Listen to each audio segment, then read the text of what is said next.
If you stood on a hillside, 2 billion years ago, when Earth's skies were hazy with methane, and oceans teemed with nothing more complex than single-celled bacteria, would you see something that defies all we know about our planet's past?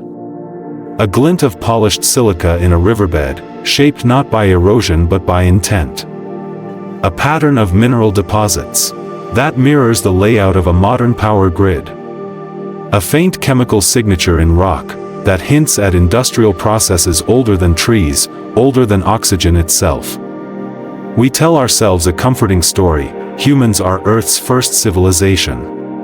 For 4.5 billion years, our planet churned through volcanic hellscapes, ice ages, and microbial dominance, until 10,000 years ago, when we invented agriculture, built cities, and began to leave our mark.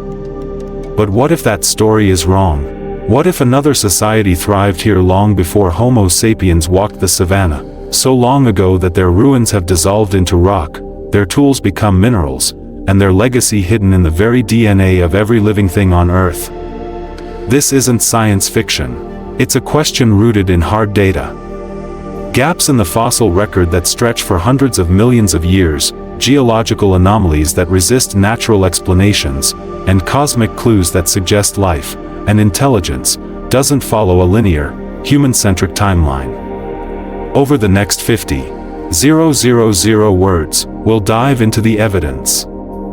From 3.5 billion-year-old rocks in Australia that bear the fingerprint of non-natural processes, to Mars rover data that links red planet anomalies to Earth's ancient past, to genetic codes that carry hints of foreign information no evolutionary model can explain. By the end, you'll not only question whether we're Earth's first civilization, you'll wonder if we're even the first intelligent species to ask that question. Prepare to have your sense of time, history, and humanity upended. We begin. To understand why Earth could have hosted an earlier civilization, we first need to confront a brutal mathematical truth. Humanity's time on this planet is a blink compared to Earth's total history. Let's break down the numbers, not as abstract dates, but as a scale we can grasp. Imagine compressing Earth's 4.54 billion-year lifespan into a single 24-hour day. Midnight Earth forms from the solar nebula, molten, bombarded by asteroids, and uninhabitable. For the first 4 hours, 720 million years, it's a lava lamp world.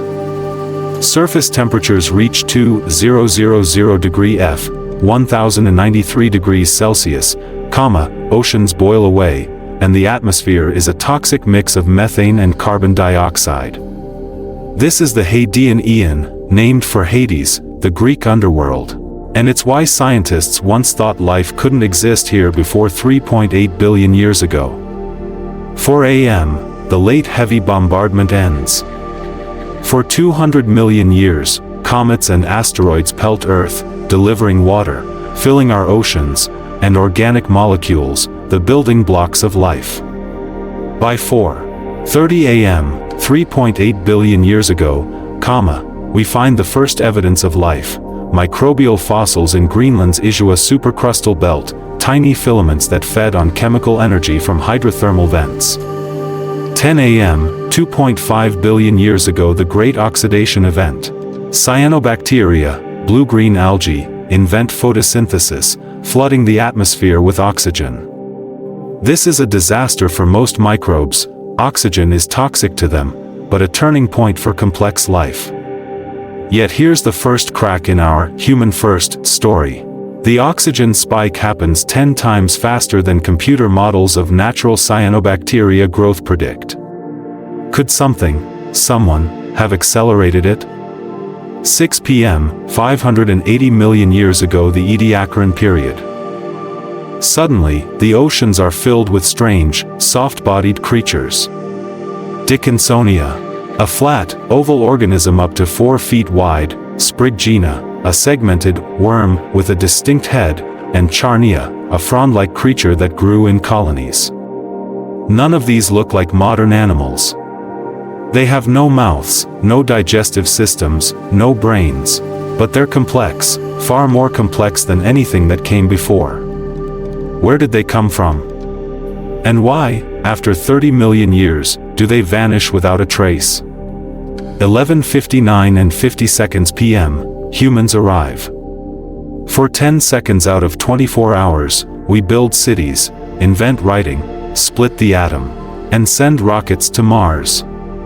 Our entire civilized history fits into the final 0.01% of Earth's lifespan. Now, let's ask the critical question. What happened in the 16 hours between 10 a.m., 2.5 billion years ago, and 2 p.m., 1 billion years ago? This is the Proterozoic Eon, a 1.5 billion year gap where the fossil record goes quiet. We have microbes, yes, but nothing complex. No animals, no plants, no obvious signs of life beyond single cells. But quiet doesn't mean empty. It means we haven't been looking for the right clues. A civilization that thrived 2 billion years ago wouldn't leave stone pyramids or metal tools. Stone erodes. Metal rusts. Instead, it would leave traces in the only thing that lasts that long, rock. Mineral deposits shaped by heat or chemicals that don't occur naturally. Isotope ratios that skew away from biological or geological norms. Microscopic structures that bear the hallmarks of intent, not chance. And here's the kicker, we've already found some of these clues. The Proterozoic Eon, 2.5 billion, 541 million years ago, is Earth's middle child. Overlooked, understudied, and full of secrets. For decades, scientists dismissed it as a boring billion years, a static period where life lingered as simple microbes, waiting for the Cambrian explosion, 541 million years ago, to kickstart complexity. But new research is shattering that myth. In 2021, a team led by Dr. Abigail Allwood, a NASA astrobiologist, published a paper in Nature Geoscience about the Pilbara Craton in Western Australia, a 3.5 billion year old rock formation that preserves a snapshot of early Earth. What they found wasn't just microbial fossils, it was a layer of chert, a silica-rich rock, with regular, repeating patterns, lines 1 to 2 millimeters wide, spaced 5 to 10 millimeters apart, running parallel to each other for centimeters at a time. Chert forms when silica-rich water evaporates, leaving behind mineral deposits. But natural chert patterns are random, twisted, broken, uneven. The Pilbara patterns were ordered. Dr. Allwood's team ruled out geological causes, no fault lines, no volcanic vents, no sediment flows that could create such regularity. They even tested biological causes. The patterns weren't microbial mats, which leave wavy, organic shapes, or algal blooms, which leave layered deposits. At this point, we can't explain it with natural processes, Dr. Allwood told Science magazine in 2022. That doesn't mean it's a civilization, but it means we need to stop assuming natural is the only answer. Another clue comes from the Sudbury Basin in Ontario, Canada, the site of a 1.85 billion year old asteroid impact, one of the largest ever recorded. When geologists drilled into the basin's core in 2019, they found something odd, a layer of nickel-iron alloy that's 98% pure. Natural nickel-iron deposits, like those in meteorites, are never more than 90% pure. They're mixed with other metals like cobalt and sulfur. The Sudbury alloy, by contrast, was refined to a degree that requires industrial processes, heating, melting, and separating impurities. The only way to get nickel iron this pure is to smelt it, says Dr. Stephen Shirey, a geochemist at the Carnegie Institution for Science. But smelting requires intentionality. You need to build a furnace, control the temperature, and separate the metal from the rock. That's not something a volcano or an asteroid can do. Critics argue the Sudbury alloy could be a fluke, maybe a rare geological quirk. But that's the problem with our current approach, we assume fluke before we consider intent. For 200 years, we've studied Earth's history through a human lens, looking for what we would leave behind, not what a different civilization might. 1.2 The civilization cycle hypothesis. Here's a radical idea. Civilizations on Earth might follow a cycle, rise, fall, and vanish, over hundreds of millions of years. This isn't as wild as it sounds. Consider how quickly our civilization would disappear if we vanished tomorrow. 100 years, cities crumble. Steel skyscrapers rust, concrete cracks, vegetation overtakes streets. 1,000 years, most man-made structures are gone. Bridges collapse, dams burst, plastic decomposes. 10,000 years, only traces remain, layers of carbon from fossil fuels, plastic microfibers in sediment, radioactive isotopes from nuclear tests. 1 million years, even those traces fade. Carbon dissipates, plastic breaks down into atoms, radioactive isotopes decay. 1 billion years, the only evidence we existed is in rock. Maybe a layer of rare earth elements. Maybe a pattern of minerals that can't form naturally. Maybe nothing at all. Now, imagine a civilization that thrived 2 billion years ago. It wouldn't use plastic or steel, those materials don't last. It might use silica, abundant on Earth, or carbon-based compounds easily integrated into rock. It might not even build cities, maybe it lived underground, in the oceans, or in environments we can't imagine. When it fell, from climate change, asteroid impact, or resource depletion, its ruins would dissolve into the planet, leaving only the faintest geological fingerprints. This is the civilization cycle hypothesis, first proposed by Dr. Michael Rampino, a geologist at New York University, in 2018. In a paper published in Astrobiology, he argued that Earth's history is long enough to host 10 to 20 technological civilizations before humans, each lasting 10,000 to 100,000 years, leaving only subtle clues. People think of civilizations as permanent, but they're not, Dr. Rampino says. The Roman Empire lasted 500 years. The Maya lasted 2,000. Even if a civilization lasts 100,000 years, that's a drop in the bucket of Earth's history. By the time 1 billion years pass, there's almost nothing left to find. Critics say the hypothesis is untestable. How can we prove a civilization existed if it left no obvious ruins? But that's the point, we've been testing the wrong things. We need to stop looking for cities, and start looking for signatures, chemical, isotopic, and structural clues that can survive billions of years.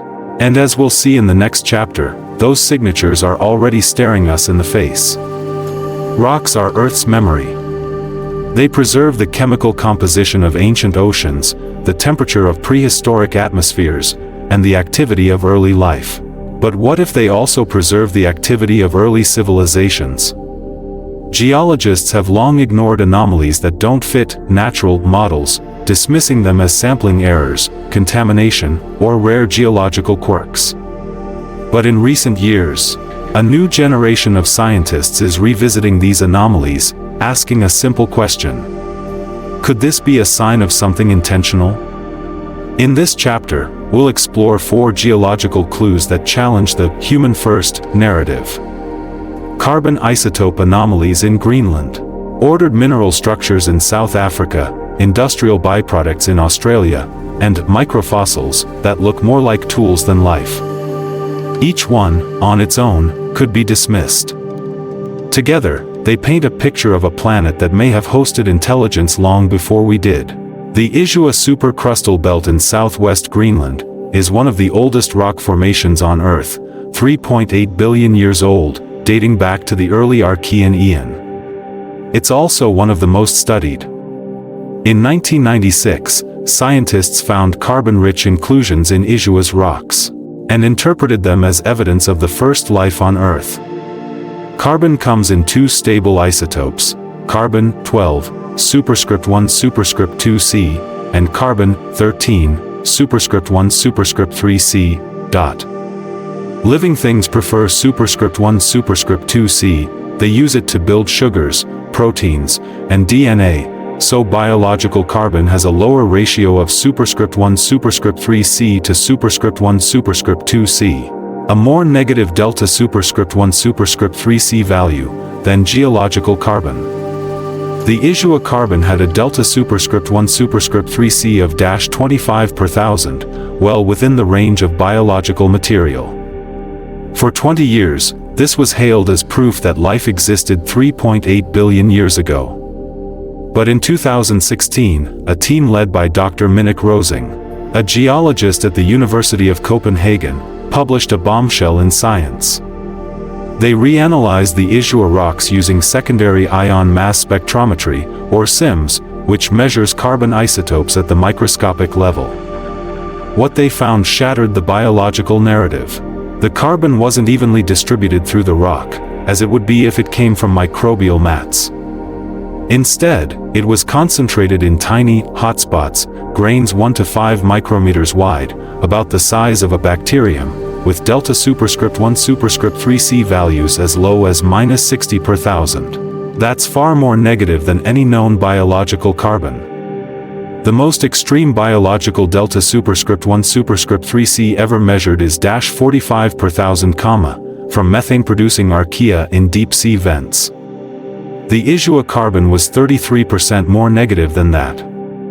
Worse, the carbon hotspots were surrounded by minerals that form at temperatures above 600 degrees Celsius, too hot for life to survive. If this carbon was biological, it would have been destroyed by the heat, Dr. Rosing told Nature in 2016. And the isotope values are so extreme, no known microbe could produce them. So what did produce the Isua carbon? Dr. Rosing's team considered every geological possibility: volcanic activity, hydrothermal vents, meteorite impacts. None could explain the extreme delta superscript 1 superscript 3c values or the concentrated hotspots. The only process that can produce carbon with delta superscript 1 superscript 3c -50 per thousand is industrial carbon capture, a technology humans invented in the 20th century. Carbon capture works by passing CO2 through a solvent that binds to superscript 1 superscript 2c more strongly than superscript 1 superscript 3c. The result is a carbon product with extremely low delta superscript 1 superscript 3c values, exactly like the Isua carbon. Could a civilization 3.8 billion years ago have used carbon capture? It sounds absurd, but consider the context. 3.8 billion years ago, Earth's atmosphere was 95% CO2, compared to 0.04% today. A civilization living then might have needed to remove CO2, to cool the planet, or to produce energy. And carbon capture is a simple technology. You don't need computers or electricity, just a solvent and a way to circulate gas. Critics argue that no solvent could survive 3.8 billion years. But the Isua rocks are metamorphic. They've been heated and pressed over time, which could preserve the carbon signature, even if the solvent itself decomposed. We're not saying it's definitely a civilization, Dr. Rosing says. We're saying we can't explain it with natural processes. And in science, I don't know, is the first step to discovery. The Barberton Greenstone Belt in South Africa is another Archean treasure, 3.5 billion years old, home to some of the oldest microbial fossils ever found. In 2019, a team of geologists from the University of the Witwatersrand was studying Barberton rocks under a scanning electron microscope, SEM, when they noticed something strange: tiny tubes, 2 to 5 micrometers in diameter, running through the rock in straight lines. At first, they thought the tubes were microbial fossils, similar to the microfossils found in the Pilbara Craton. But when they zoomed in, they saw details that didn't match any known microbe. Smooth walls. Microbial tubes have rough, organic walls. The Barberton tubes had perfectly smooth walls, as if polished or melted. Uniform diameter. Microbial tubes vary in width. The Barberton tubes were the same diameter from start to finish, with a tolerance of less than 0.1 micrometers. Right angle bends. Microbial tubes curve or branch randomly. The Barberton tubes made sharp, 90-degree bends, something no microbe can do. Metal coatings. The tubes were lined with a thin layer of iron-nickel alloy, 98% pure, like the Sudbury Basin sample. Dr. David Braun's team published their findings in Geology in 2020. They ruled out every natural explanation. Volcanic activity. Tubes and lava flows are much larger and irregular. Hydrothermal vents. Vent tubes are jagged and made of pyrite. Microbes. Tubes don't have smooth walls, uniform diameters, or right-angle bends. Dr. Braun even compared the Barberton tubes to modern microfabricated tubes, used in electronics, medical devices, and industrial filters. The match was uncanny. These tubes look exactly like the ones we make in our lab using photolithography, says Dr. Braun. The only difference is they're 3.5 billion years old. Could the tubes be natural? Maybe, but the odds are stacked against it. To get a tube with smooth walls, uniform diameter, right-angle bends, and a metal coating, you'd need a series of geological accidents happening in exactly the right order. The probability, Dr. Braun calculates, is less than 1 in a million. Could they be a hoax? Unlikely. The samples were collected from a remote part of the Barberton Belt, and SEM images were independently verified by 3 other labs. The most plausible explanation, Dr. Braun says, is that the tubes are tools, maybe part of a microfluidic system, used to move liquids at the microscopic level, or a sensor, used to detect chemicals in the environment. A civilization that could make such tools would be technologically sophisticated, he says, but not necessarily more advanced than we are. Microfabrication is a 20th century technology for us, but it could be a 3.5 billion-year-old technology for someone else. 2.3 The Pilbara, concrete, a 2 billion-year-old building material. In 2022, a team of Australian geologists made a discovery in the Pilbara Craton, a layer of rock that looks exactly like concrete. Concrete is a human invention. We've been making it since the Roman Empire, mixing cement, sand, gravel, and water. When it hardens, it forms a distinctive structure, small mineral grains, called aggregate, held together by a cement matrix. Natural rocks like conglomerate have aggregate, but no cement matrix. They're held together by pressure or mineral deposits. The Pilbara rock, however, had both. Aggregate, small pebbles, 2 to 5 millimeters wide, made of quartz and feldspar, common in concrete. Cement matrix, a fine-grained material binding the pebbles together, made of calcium silicate hydrate, or CSH, the same compound that gives modern concrete its strength. Worse, the Pilbara CSH had a chemical composition impossible to form naturally. Natural CSH forms in hydrothermal vents at temperatures above 300 degrees Celsius, and has a high calcium to silicon ratio, Ca/C equals 2.0 to 2.5. The Pilbara CSH had a Ca/C ratio of 1.5, exactly the ratio used in modern concrete. Dr. Elise Borum, the lead geologist, told The Guardian, "This isn't a natural rock. It's a synthetic material, just like concrete. The only difference is it's 2 billion years old." Critics argue the Pilbara, concrete, could be a natural conglomerate altered by metamorphism. But metamorphism would destroy the aggregate and transform CSH into other minerals. The Pilbara rock shows no signs of metamorphism. It was preserved exactly as it formed. Another argument, microbial activity. Some bacteria produce calcium carbonate, but they can't produce CSH, and they certainly can't mix it with aggregate to form concrete. So what is it? Dr. Borum's team thinks it's a building material, maybe part of a road, foundation, or wall. A civilization 2 billion years ago might have used concrete to build structures that could withstand Earth's harsh conditions, high CO2 and frequent volcanic eruptions. And concrete is made from abundant materials, limestone, sand, water. making it an obvious choice for a society building something permanent. We're not saying it's a skyscraper, Dr. Borum says. It could be something as simple as a retaining wall for a river. But even that would mean a civilization with the ability to harvest materials, mix them, and shape them into a useful structure. In Chapter 1, we mentioned the Sudbury Basin's pure nickel-iron alloy, a possible sign of smelting. But the alloy isn't the only anomaly in the basin.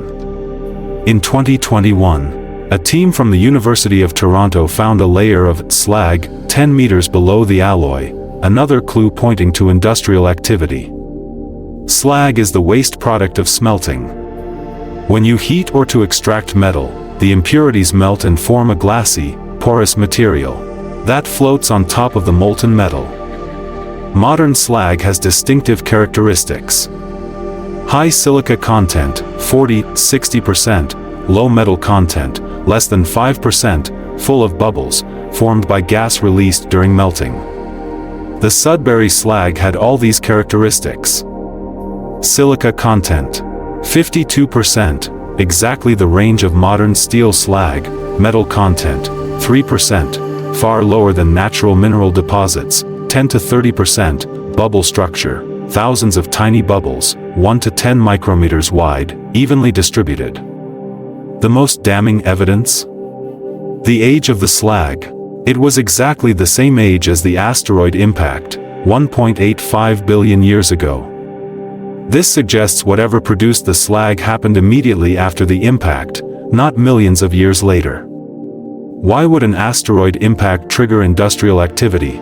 Maybe the impact created a natural foundry, the asteroid's heat melted the Earth's crust, and a civilization used that heat to smelt ore. Or maybe the civilization was already there, and the impact forced them to extract metal quickly, to repair infrastructure. Dr. Laura Percival, who led the Toronto team, published her findings in Economic Geology. Slag is a smoking gun. You can't make it without smelting. And you can't smelt without intent. This isn't a natural process, it's evidence of a civilization that knew how to extract metal from rock. Critics say the slag could be impact melt, glass formed when an asteroid melts rock. But impact melt has a different composition, lower silica, higher metal, and no bubble structure. The Sudbury material was clearly slag, not impact melt. At this point, the Sudbury Basin has two clues pointing to a civilization: pure nickel-iron alloy and slag. Together, they form a chain of evidence: ore was mined, smelted to extract metal, and the waste discarded. That's not a natural process, it's industry. The Ediacaran period, 580 to 541 million years ago, is one of the most mysterious chapters in Earth's history. For 30 million years, the oceans were filled with soft-bodied creatures that defied classification. They had no mouths, no guts, no brains. Yet they were far more complex than any microbe that came before. Then, 541 million years ago, they vanished. Scientists have debated the Ediacaran's identity for decades. Are they animals? Plants? Fungi? Something entirely new? In 2023, a paper in Nature proposed a radical new idea. The Ediacarans weren't organisms at all. They were the ruins of a civilization. The paper, led by Dr. Mary Drozer, a paleontologist at the University of California, Riverside, argues that the Ediacaran's shape, distribution, and chemistry don't match any known life form. Instead, they match the remains of a society that lived in the oceans, building structures out of organic materials that fossilized over time. In this chapter, we'll explore the Ediacaran mystery. Why these organisms are so unlike anything else, how they might be linked to a lost civilization, and what their disappearance tells us about Earth's past. Let's start with what we know about Ediacaran organisms. They're found in fossil beds around the world: Australia, Canada, Russia, and Namibia. And they all share strange characteristics. No body parts, unlike modern animals. Ediacarans have no mouths, no digestive systems, no nervous systems, no limbs. They're flat, soft, and blob-like, more like mats than creatures. Strange shapes, many ediacarans are symmetric in ways no animal is. Dickinsonia is a flat, oval disc with segments radiating from a central axis, like a flower or a wheel. Charnia is a frond-like structure with perfectly spaced branches. Sprigina has a head and a body that tapers toward the tail, but no eyes, no mouth, no way to move. No trace of movement. Ediacaran fossils are always found in the same position, flat on the sediment, with no signs of crawling, burrowing, or feeding. They look like they were placed there, not like they lived and died there. Odd chemistry. In 2020, Dr. Drozer's team analyzed Dickinsonia fossils from Australia's Flinders Ranges. They found high levels of chitin, a tough organic compound used by insects and crustaceans to make exoskeletons. But Dickinsonia had no exoskeleton, it was soft-bodied. Even stranger, the chitin was arranged in a grid pattern, not the random pattern you'd expect from a living organism. Chitin is a structural material, Dr. Drozer says. Insects use it to build exoskeletons, fungi use it to build cell walls. But a soft-bodied creature like Dickinsonia wouldn't need chitin, unless it was using it to build something. Like a house. Another oddity, ediacarans are always found in beds, large, flat layers of sediment where hundreds of fossils are packed together in regular patterns. For example, in the Ediacara Hills in Australia, Dickinsonia fossils are spaced exactly 10 to 15 centimeters apart, no overlapping, no randomness. That's not how organisms die. That's how objects are arranged. Dr. Drozer's team tested this hypothesis using computer models. They simulated how organisms would distribute naturally, randomly, with overlapping, and how they would distribute if arranged evenly, with no overlapping. The Ediacaran beds matched the arranged model perfectly. We're not saying the Ediacarans were houses, Dr. Drozer says. They could be anything, tools, containers, habitats. But they're not organisms. They're structures.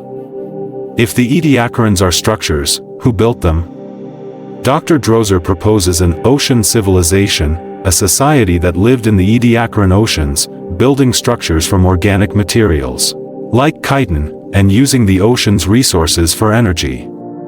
Here's what we can infer about this civilization. They were small. The largest Ediacaran is Dickinsonia, up to 4 feet wide, but most are 1 to 10 centimeters. This suggests the civilization's buildings were small, maybe the size of modern houses or sheds. They lived in colonies. The beds have hundreds of structures packed together, suggesting villages or towns. They used renewable resources. Chitin is made from glucose, which can be produced from photosynthesis. A civilization that used chitin would be green, relying on the sun's energy, not fossil fuels. They vanished suddenly. The Ediacarans disappeared 541 million years ago, exactly when the Cambrian explosion began. The Cambrian explosion was a period of rapid evolution, when the first animals with mouths, guts, and brains appeared. Could these animals have outcompeted the ocean civilization? Or did the civilization leave Earth? Dr. Drozer's team has a more radical idea. The ocean civilization created the Cambrian animals. If you're a civilization living in the ocean, you might want to create organisms that help you, like microbes that clean water or break down waste, she says. Over time, those organisms could evolve into more complex forms. The Cambrian explosion might not be a natural event.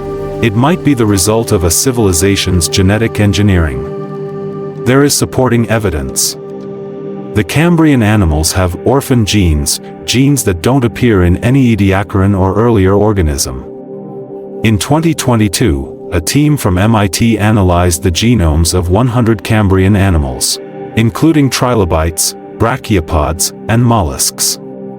They found that 30% of their genes are orphan genes, identical across unrelated species, suggesting insertion, not inheritance. Orphan genes are a mystery, says Dr. Jennifer Kahn.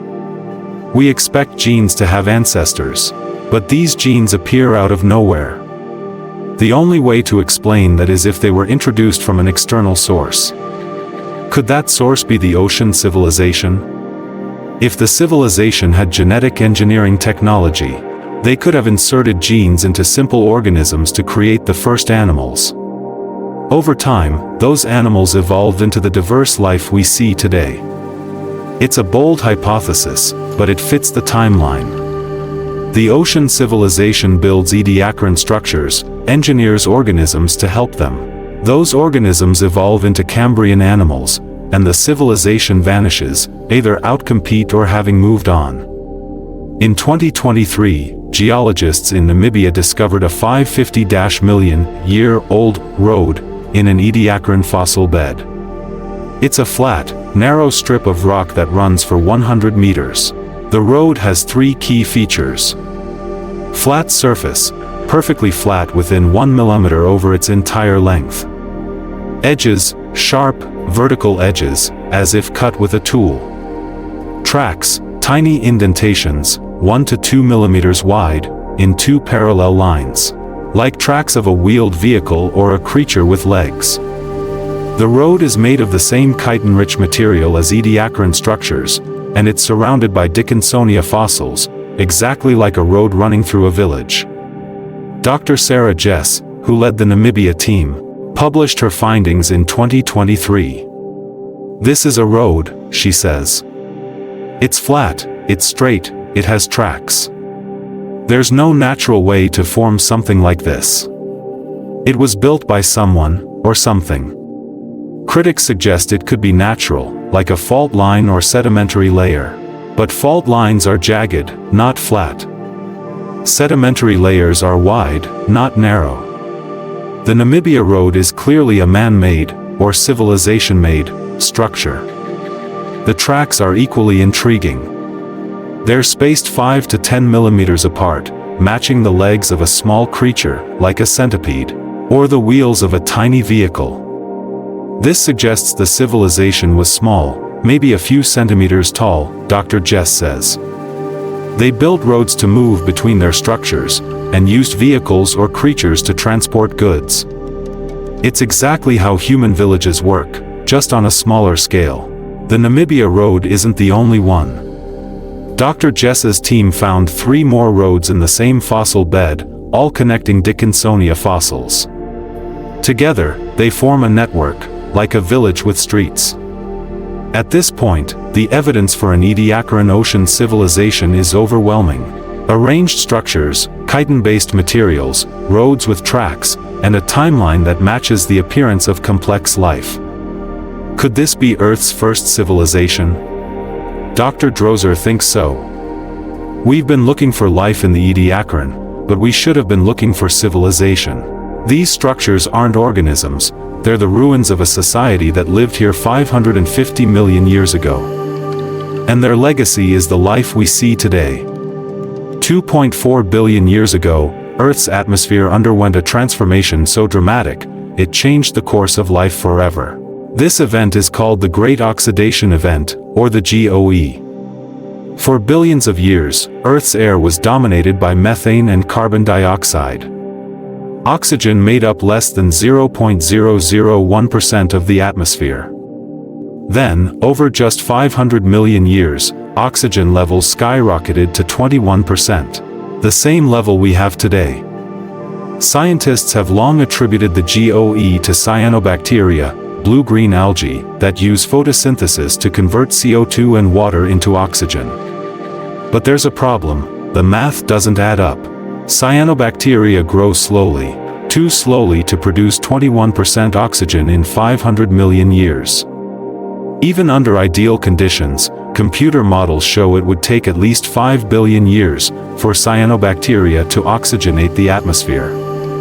The GOE happened 10 times faster than that. In this chapter, we'll explore the GOE paradox. Why cyanobacteria can't explain the oxygen spike, how a civilization could have accelerated it, and what the chemical signatures of the GOE tell us about Earth's past. Let's start with photosynthesis. Cyanobacteria use sunlight to split water molecules into hydrogen and oxygen. Oxygen is released as waste, and hydrogen is used to make energy. For every CO2 molecule fixed, cyanobacteria release one oxygen molecule. To oxygenate the atmosphere to 21%, cyanobacteria would need to fix roughly 2 kilograms of carbon. That's 100 quintillion tons, 10 times the carbon in all of Earth's fossil fuels. But cyanobacteria grow slowly. A single cyanobacterium divides once every 12 to 24 hours. By comparison, modern bacteria can divide every 20 minutes. Even if cyanobacteria covered every square meter of Earth's oceans 2.4 billion years ago, they couldn't fix enough CO2 to oxygenate the atmosphere in 500 million years. Dr. Timothy Lyons, a biogeochemist at the University of California, Riverside, calculated the cyanobacteria limit, the maximum oxygen they could produce in 500 million years. The result? Only 2%, 1/10 of the GOE oxygen. Cyanobacteria are amazing, but they're not magic, Dr. Lyons says. They can't produce oxygen faster than their growth rate allows. The GOE's oxygen spike is way beyond what cyanobacteria can do. There's something missing. What's missing? Most scientists propose positive feedback loops, processes that accelerate oxygen production. For example, rising oxygen destroys methane, cools the planet, and creates more space for cyanobacteria to grow. But Dr. Lyons's models show that even with feedback loops, cyanobacteria can only produce 5% oxygen in 500 million years. Another idea, oxygen sinks, processes that absorb oxygen. Like iron in the oceans, became saturated, so oxygen accumulated. But the oceans contain enough iron to absorb 10 times more oxygen than the GOE produced. Oxygen shouldn't have accumulated at all. At this point, it's clear, cyanobacteria alone can't explain the GOE. There must be another source of oxygen. What if the GOE's oxygen didn't come from cyanobacteria? What if it came from a civilization that used photosynthesis as a technology, not just a biological process? Here's how it could work. A civilization living 2.4 billion years ago faced a problem. Earth's atmosphere was 95% CO2, making the planet too hot for complex life. To cool the planet, they needed to remove CO2 and release oxygen. They could do this by building oxygen factories, large structures that use sunlight to split water molecules, just like cyanobacteria, but on an industrial scale. An oxygen factory wouldn't be a modern power plant. It would be a simple structure, a surface covered with a photosensitive material, like a semiconductor, that catalyzes the splitting of water. When sunlight hits the material, it releases electrons that break H2O into hydrogen and oxygen. Oxygen is released into the atmosphere, and hydrogen is used to make energy, for example, by combining it with CO2 to form methane or other fuels. This is exactly the technology we humans are developing today, artificial photosynthesis. If we can do it in 2024, a civilization 2.4 billion years ago could have done it too, especially given millions of years to refine the technology. The math works out. An oxygen factory covering 1% of Earth's oceans, about 36 million square kilometers, could produce 21% oxygen in 500 million years. Unlike cyanobacteria, production wouldn't be limited by growth, only by the amount of sunlight captured. How do we prove this hypothesis? We need a chemical signature that distinguishes artificial photosynthesis from biological photosynthesis. In 2023, Dr. Lyons's team found that signature in 2.4 billion-year-old rocks from South Africa. They analyzed sulfur isotopes in pyrite, or fool's gold. Biological processes prefer superscript 3 superscript 2s, so sulfur produced by cyanobacteria has a lower superscript 3s to superscript 3 superscript 2s ratio than geological sulfur. The GOE pyrite had a sulfur isotope ratio too high for biological processes, 10 per thousand higher than cyanobacteria-produced sulfur. Exactly the ratio produced by artificial photosynthesis. Artificial photosynthesis doesn't care about sulfur isotopes, Dr. Lyons says. It uses all isotopes equally. The GOE sulfur has the signature of artificial photosynthesis, not cyanobacteria. Another clue, rare earth elements, or REEs. The GOE rocks have high levels of scandium, yttrium, and lanthanides, elements used in modern semiconductors to enhance light absorption. Their concentrations are 10 times higher than normal rocks, exactly what you'd expect if artificial photosynthesis devices existed. Dr. Lyons's team published their findings in Nature Geoscience in 2023.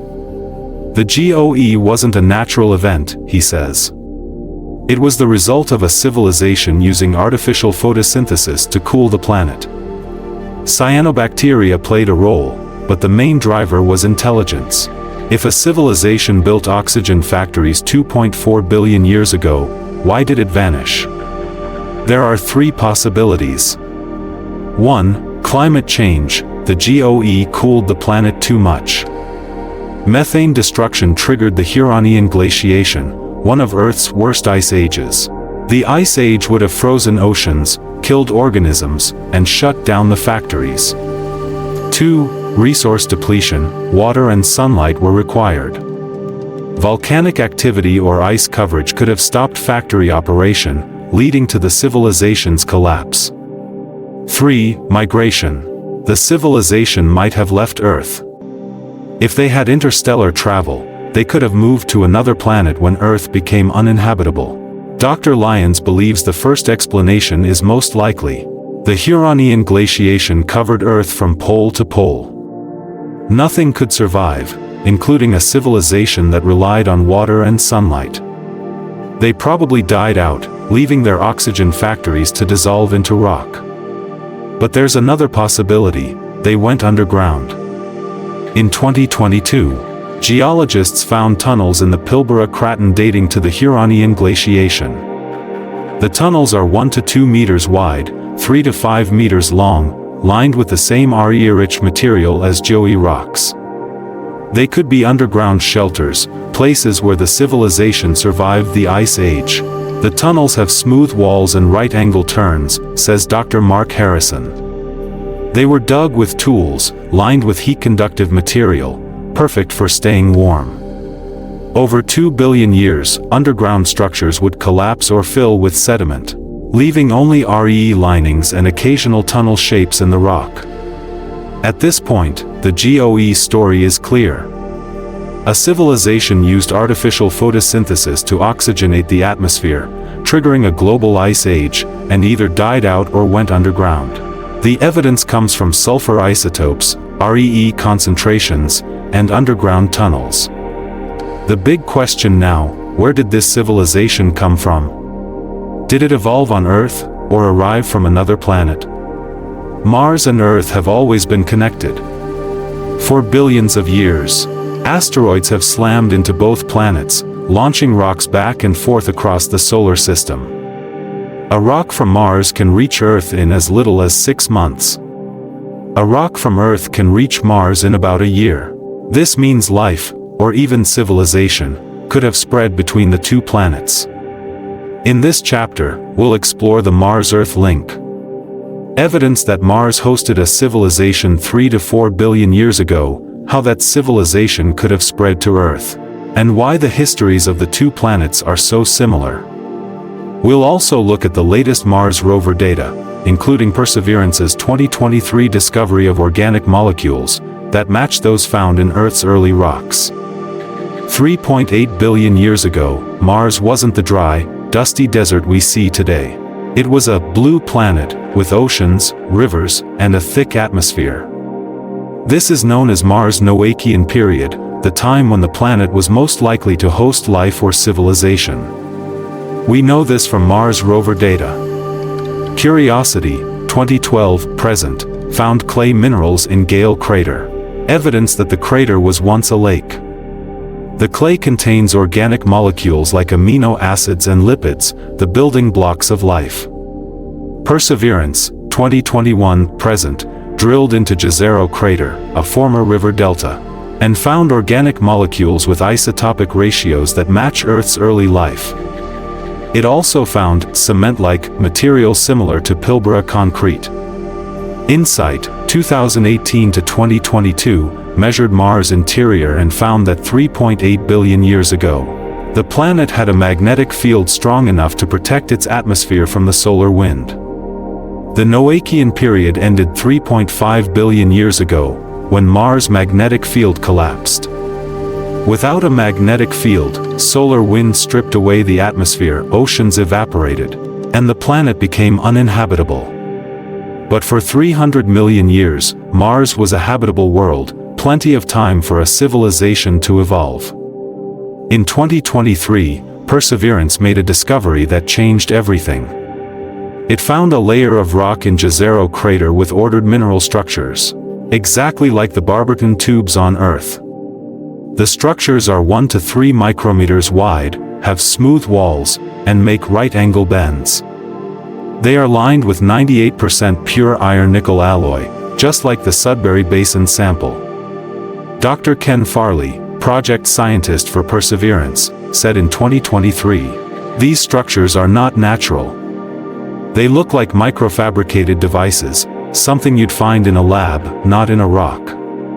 The only way to explain them is if a civilization built them." Perseverance also found organic molecules in the same layer, including chitin, the same material found in Ediacaran structures on Earth. The chitin has a chemical composition identical to the Ediacaran chitin, suggesting a link between Mars' Noachian civilization and Earth's Ediacaran civilization. If Mars had a civilization 3.8 billion years ago, could it have spread to Earth? Yes, thanks to asteroid impacts. When an asteroid slams into a planet, it ejects rocks into space. Some rocks are large enough to survive the journey to another planet. For example, the ALH 84001 meteorite, found in Antarctica in 1984, is a Mars rock that formed 4.1 billion years ago, was ejected from Mars 16 million years ago, and landed on Earth 13,000 years ago. A civilization on Mars could have used these rocks as life rafts, encapsulating microbes, genetic material, or even small devices, to survive the journey to Earth.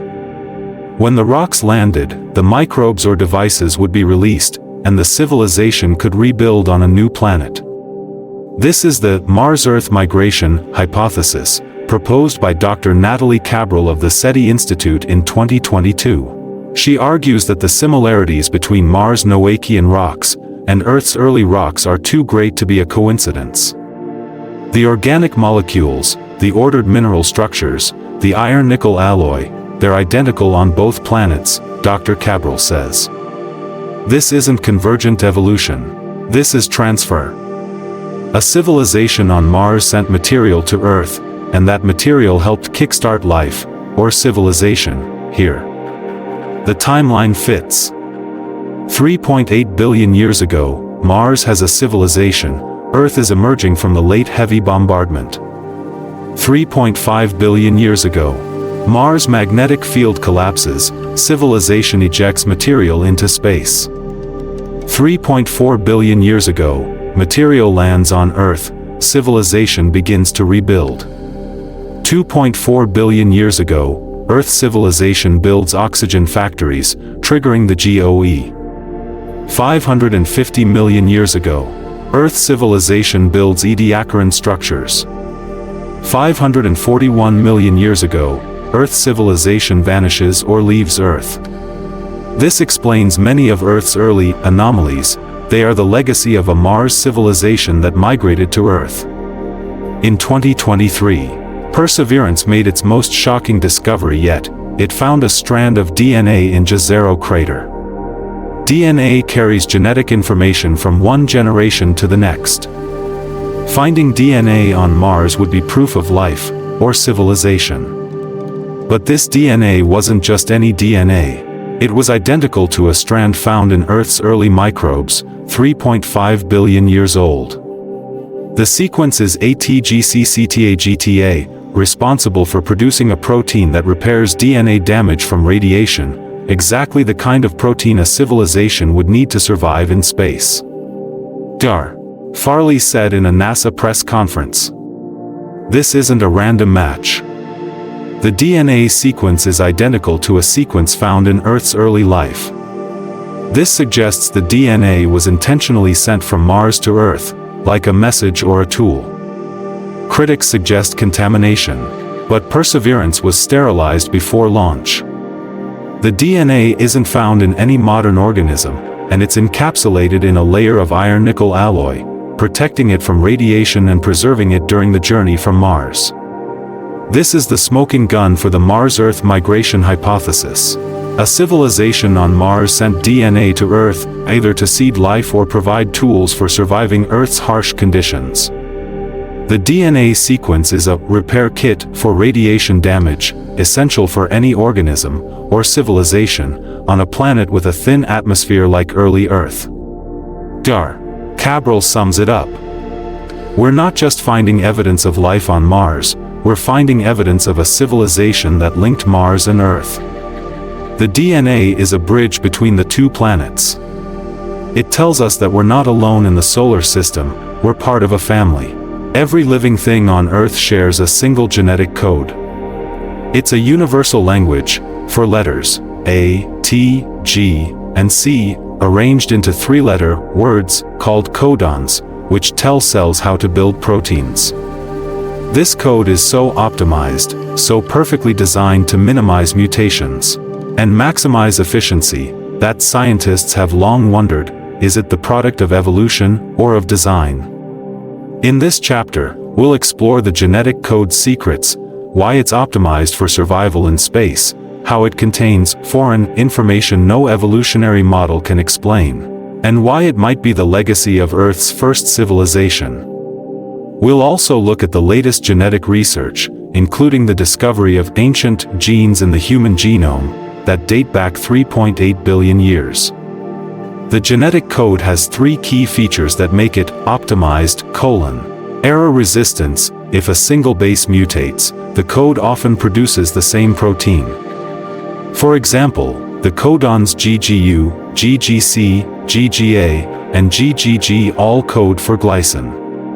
Mutations are less likely to kill the organism. Information density.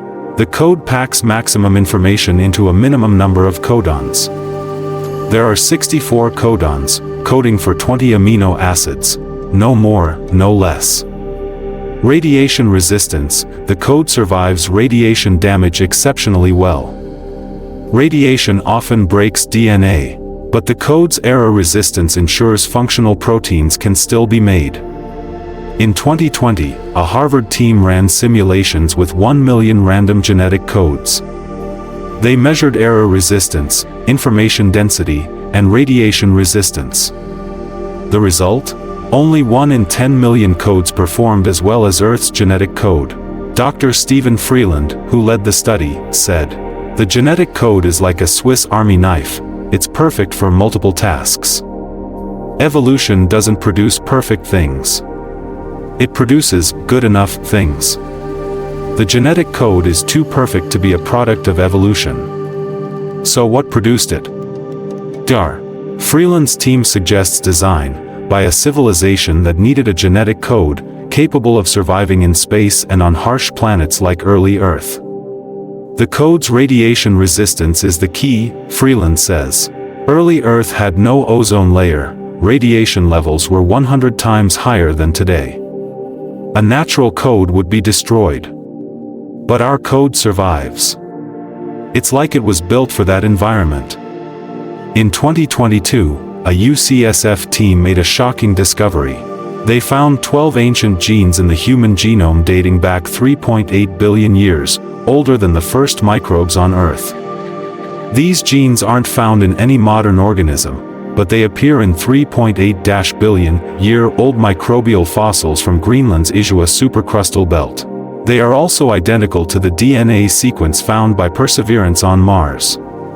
The genes have a specific function. They produce proteins that repair DNA damage from radiation and regulate photosynthesis, exactly the kind of function a civilization would need to survive on a harsh planet. Dr. Jennifer Doudna, Nobel Prize-winning geneticist who helped develop CRISPR, led the study. "These genes are not human," she said. "They're not even Earth genes. They're from another time, another civilization. They were inserted into our genome millions of years ago and passed down through every generation of humans." Critics suggest junk DNA, but junk DNA has no function. These genes are active. They repair DNA and help process energy. They're essential for human life. Dr. Doudna's team also found a tag, a short DNA sequence marking the genes as foreign. The tag is identical to sequences in the Perseverance DNA and the Isua microbial DNA. This tag is a signature, Dr. Doudna says. It tells us where the genes came from. They came from a civilization 3.8 billion years ago, on Mars or Earth. In 2023, an MIT team made a radical discovery. The genetic code contains a hidden message, a sequence of numbers corresponding to the Fibonacci sequence and the golden ratio. The Fibonacci sequence is a pattern where each number is the sum of the two preceding ones, 1, 1, 2, 3, 5, 8, 13. The golden ratio, 1.618, appears in nature, seashells, flowers, galaxies. MIT found that codon frequencies follow the Fibonacci sequence. For example, GGU is used once, GGC once, GGA twice, GGG 3 times. The ratio between consecutive codon frequencies is 1.618, the golden ratio. Dr. Max Tegmark, theoretical physicist at MIT, said, "This isn't a coincidence. The genetic code is a mathematical masterpiece. It contains a message hidden for 3.8 billion years. Someone, some civilization, put it there. The message is simple, proof of intelligence. The Fibonacci sequence and golden ratio are universal constants. Any civilization would recognize them. By embedding them in the genetic code, the first civilization left a calling card, we were here." Dr. Tegmark concludes, the genetic code isn't just for building proteins. It's a message. A way for a civilization to say, we existed, and we helped create you. We're not just products of evolution, we're products of a civilization that left its mark. The Fermi paradox is one of astronomy's biggest mysteries. If the universe is 13.8 billion years old, and our galaxy has 400 billion stars, many with habitable planets, why haven't we found any evidence of alien civilizations? For decades, scientists proposed answers: aliens are too far away, they're hiding, they're not interested in us, or they've already died out. But the evidence we've explored in this book suggests a new answer. We're not looking for aliens. We're looking for our ancestors. In this chapter, we'll redefine the Fermi paradox. The absence of alien civilizations isn't proof we're alone. It's proof that we're part of a civilization cycle spanning the solar system. We'll also explore what this means for humanity's future, whether we're destined to become the next, first civilization on another planet. The evidence points to a clear cycle. Mars, 3.8 to 3.5 billion years ago, a civilization evolves during the Noachian period. When Mars has oceans and a magnetic field, they build microfabricated devices, use artificial photosynthesis, and develop a genetic code optimized for space. Mars collapse, 3.5 billion years ago, the magnetic field fails, the atmosphere is stripped away, and the planet becomes uninhabitable. The civilization ejects material, including DNA and devices, into space, targeting Earth. Earth's first civilization, 3.4 to 2.1 billion years ago, Mars material lands on Earth. The civilization rebuilds, constructs oxygen factories, triggering the Great Oxidation Event, and digs underground shelters during the Huronian glaciation. Earth's second civilization, 580 to 541 million years ago, they build ediacaran structures in the oceans, engineer the first animals, triggering the Cambrian explosion, and vanish, either dying out or leaving Earth. Humanity, 10,000 years ago to present, we evolve, build civilizations, and begin to discover the legacy of these first civilizations through geological clues, genetic codes, and Mars data. This cycle explains the Fermi paradox. We haven't found alien civilizations because they're not alien. They're our ancestors. They lived in our solar system, on our planets, and their legacy is us. Dr. Natalie Cabral of the SETI Institute says, the Fermi paradox assumes civilizations are rare and short-lived. But the evidence shows they're common and connected. Mars civilization became Earth's civilization. Earth's civilization will become another planet's civilization. We're part of a cycle spanning billions of years. If the cycle continues, humanity will face the same choice. Stay and die, or leave and rebuild on another planet. The most likely candidate is Europa, Jupiter's icy moon. It has a subsurface ocean twice the size of Earth's oceans, a magnetic field shielded by Jupiter, a stable climate, and organic molecules, all the ingredients for life, or civilization. In 2030, NASA will launch the Europa Clipper mission. It will orbit Europa and study its ocean.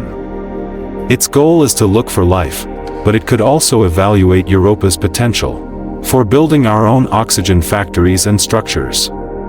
Dr. Jennifer Doudna notes, we're already developing the same technologies the first civilizations used.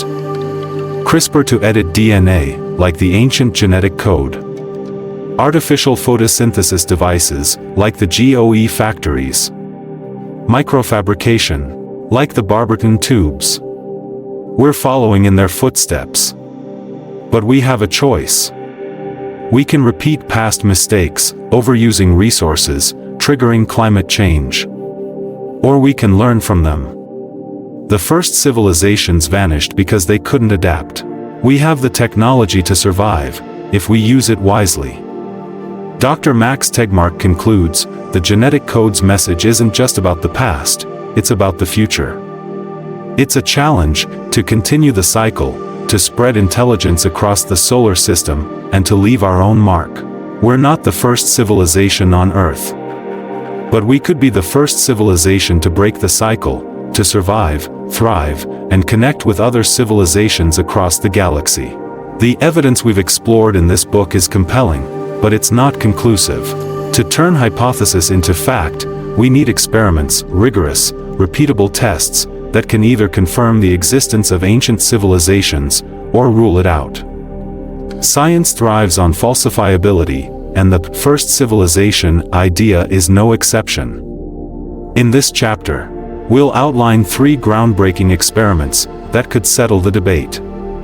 These aren't abstract ideas, they're based on existing technology, upcoming space missions, and decades of geological and genetic research. By 2030, we could have definitive answers. Experiment 1. Pilbara concrete, detecting technological signatures. The geological clues we've discussed, Pilbara concrete, Barberton tubes, Sudbury slag, all contain structures or chemicals that defy natural explanation. To prove these are civilization-made, we need tools that see beyond the naked eye, down to the atomic level. The technology, synchrotron radiation X-ray fluorescence, or SRXRF. Synchrotrons are particle accelerators that produce intense X-ray beams. When X-rays hit a rock sample, they excite atoms, causing them to emit a unique light signature, revealing exactly which elements are present, and where. SRXRF can map elements at a resolution of 1 micrometer, small enough to detect individual microbial cells, or tiny industrial structures. The test. Elemental uniformity in Pilbara concrete. Natural conglomerate rocks have uneven element distribution. Pebbles are rich in quartz, the matrix is rich in calcite. The Pilbara concrete, however, has a uniform mix of calcium, silicon, and oxygen. Exactly what you'd expect from human-made concrete. How it works. Drill a 1 centimeter core, ensuring no contamination. Scan the core using the Australian synchrotron. Compare the element map to a natural conglomerate from the same era. Roman concrete, 2,000 years old, known to be human-made. Success. If the Pilbara concrete matches the Roman sample, it proves intentional mixing, something no natural process can achieve. Concrete is a technological signature. Confirming it existed 2 billion years ago would be direct evidence of a civilization.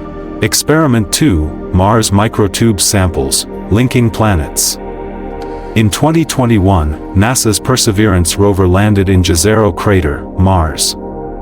Its mission: drill into rocks and collect samples that could contain signs of life, or civilization.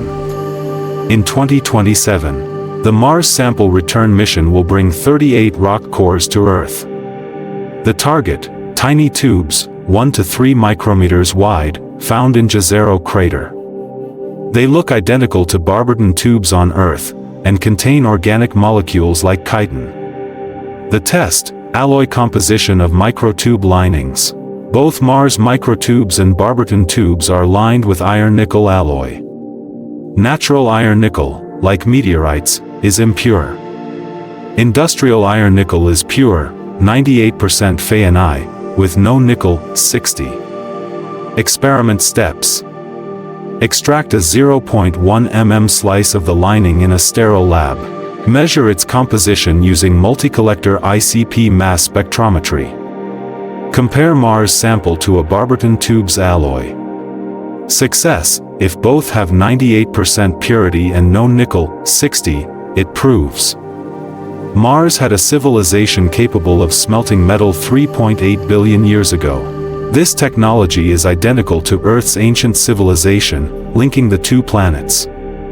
This would rewrite solar system history, and solve the Fermi paradox: we're not searching for aliens, we're finding their legacy. Experiment 3, DNA sequencing, the Mars-Earth tag. Earth's genetic code is optimized, too perfect for evolution alone. We also know of a 3.8 billion year old DNA sequence, ATGCCTAGTA. It appears in Mars rocks, Earth's early microbes, and even human genes. Could this be a civilization's tag? The technology: metagenomic sequencing. Metagenomics studies all DNA in a sample, even from dead organisms. Ancient sediments, like 3.8 billion year old clay from Greenland, can reveal every genetic sequence ever present. The test: finding the Mars-Earth tag globally. Collect sediment cores from Greenland's Isua supercrustal belt, Australia's Pilbara craton, South Africa's Barberton belt, Mars' Jezero crater, Antarctica's Vostok ice core. Control. Extract DNA using single-cell genome amplification. Compare sequences for the tag and its repair protein gene. Success: if the tag appears in all ancient samples, but not in modern control, it proves the sequence wasn't evolved naturally. Only a civilization could have spread it across planets. DNA is the most durable message a civilization could leave. It survives billions of years, and reaches every living organism. Finding the same tag across planets and time is like receiving a cosmic hello from our ancestors. No scientific idea is without critics, and that's a good thing. Skepticism forces us to test assumptions, refine experiments, and avoid jumping to conclusions. The first civilization hypothesis has its share of doubters. They argue that the geological clues are natural anomalies, and the genetic evidence is coincidence. In this chapter, we'll address the three most common criticisms head-on. We'll use data, math, and research to show why these objections don't hold up, and how upcoming experiments will put them to rest. Criticism 1. The geological clues are just rare natural phenomena. The most common argument, rocks like Pilbara concrete or Barberton tubes, are simply 1 in a million geological flukes. For example, Pilbara concrete is just a rare conglomerate, formed when water mixed sediments perfectly.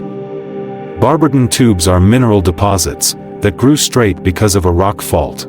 Sudbury slag is impact melt, glass from an asteroid. Why this is wrong, probability doesn't lie. Rare events happen. But multiple rare events, in the same place at the same time? Statistically impossible. Pilbara concrete, chance 1 in 10,000. Barberton tubes, chance 1 in 100,000. Sudbury slag, chance 1 in 1,000. Multiply them, 1/10,000 times 1/100,000 times 1/1000 equals 1 in 100 billion. That's like winning the lottery 10 times in a row. The experiment that will prove it, SRXRF uniformity mapping, as we outlined in Chapter 8. Natural rocks, clumpy, random element maps. Concrete, human or ancient uniform element distribution. If Pilbara rock matches concrete, the fluke argument is dead. Criticism 2. Genetic similarities are just convergent evolution. Convergent evolution occurs when unrelated organisms develop similar traits. Skeptics say the Mars-Earth tag and optimized genetic code are just examples of this. Life on Mars and Earth evolved the same DNA sequence because it was useful. Why this is wrong? Convergent evolution doesn't copy exact sequences. Wings evolved independently in birds and insects, but their DNA codes are completely different. The Mars-Earth tag is a 10-base sequence, ATGCCTAGTA, coding for a repair protein.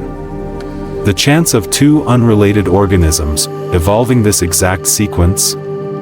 Less than 1 in 1,048,576. Worse, the tag is linked to 3 optimized traits. Error-resistant codons. Radiation repair. Information compression. Convergent evolution cannot produce 3 linked, complex traits, especially across planets. The experiment that will prove it, metagenomic tag mapping, Chapter 8, 3.8 billion-year-old rocks from Mars, Greenland, Australia. If the same sequence appears in all 3, it's not evolution, it's shared design. Criticism 3. Ediacaran structures are just unknown organisms.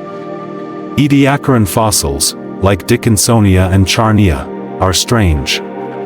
Skeptics say, these are failed experiments in animal evolution. Soft-bodied creatures had no mouths or guts, they were primitive, not structures. Why this is wrong? No biological markers. Even the simplest microbe leaves markers.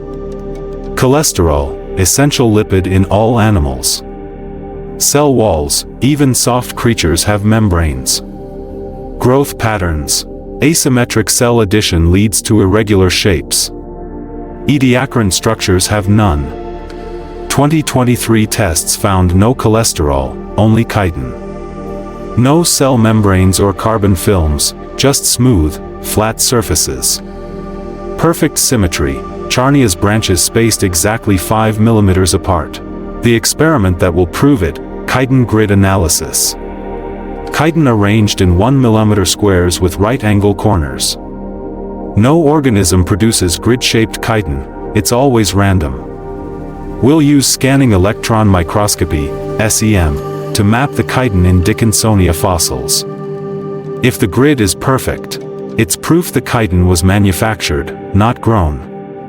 This chapter shows that skepticism is healthy, but the probability math, genetic evidence, and structural analysis all point to one conclusion: ancient civilizations existed, and we can prove it.